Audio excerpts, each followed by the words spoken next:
so that you have something. And they're supposed to be helping you out. They're supposed to be giving you extra credit. But see, all that's tied into this housing thing. So those of us who are involved with the NAACP should be proud to know that your NAACP has been fighting every day at the state capitol, been fighting every day throughout communities to educate people about these practices and to do something about it, to make sure that young folks don't fall into this trap, don't matter what color they are, what side of the tracks they live in. And you should give yourselves a hand for that.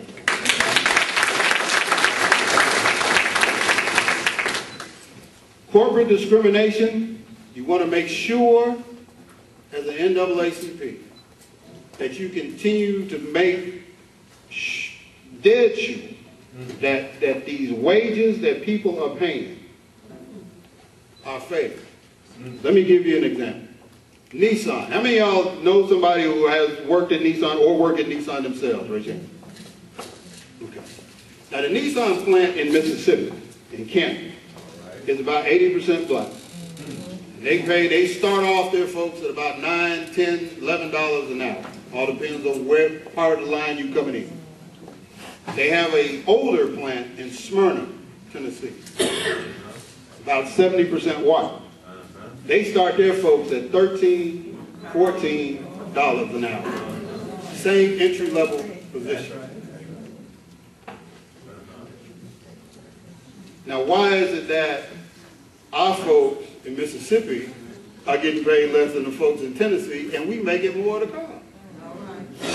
More cars are made at that Nissan plant than any other plant in the United States of America.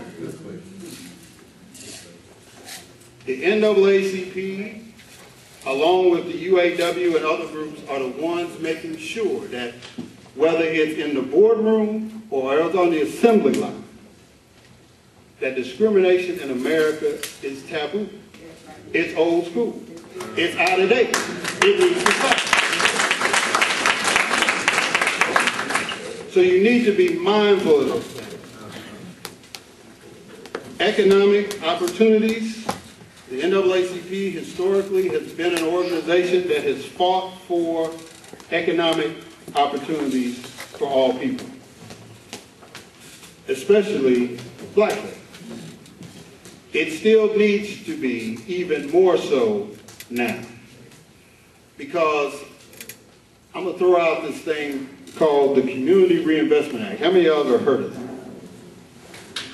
The Community Reinvestment Act is supposed to be a law that says that if you want to do business and as a bank, and you decide, well, I want to buy up somebody else's bank, or I want to expand, then you got to show that you've made an investment in all the communities that you have a branch in. So when Trustmark and all these other banks got these branches all in our neighborhoods, then they're supposed to be giving us X amount of money to develop and reinvest in our community.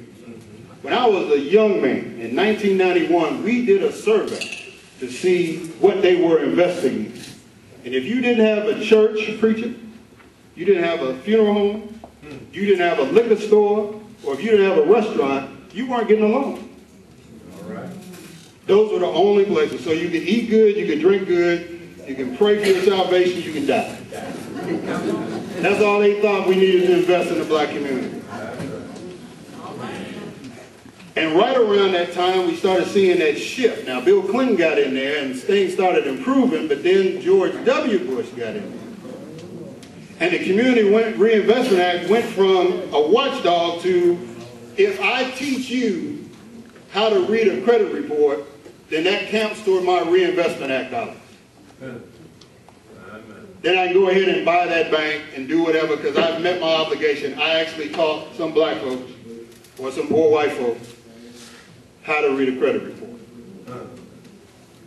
The NAACP at the national level has been trying to remind folks that there is a federal law that is supposed to make sure that these banks, whenever they decide to do right with this bailout money that they get, that a significant portion of that is supposed to go to the communities where they are doing business in, especially ours.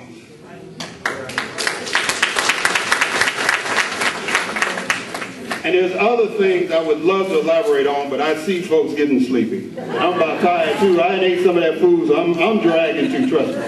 I ain't trying to make y'all suffer. I'm tired too. But the last thing I want to say to you is this. Just because we've been successful so far doesn't mean that we get to sit on our laurels now. Just because we have been able to accomplish certain things doesn't mean that we can be too proud not to be knocked back down. One of the biggest mistakes of the Reconstruction movement was that there were no fail-safes put in place to make sure that black folks wouldn't have anything taken away from them again. And so now, instead of me being the 250th black person ever to serve in the legislature, I was number 50.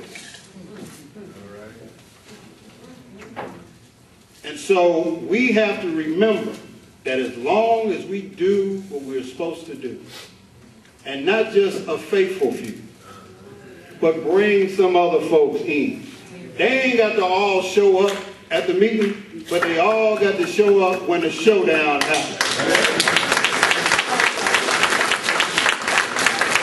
The only time that we have been able to get any kind of positive results has been when we have shown up in numbers. And it ain't just the young folk, but those who are young at heart.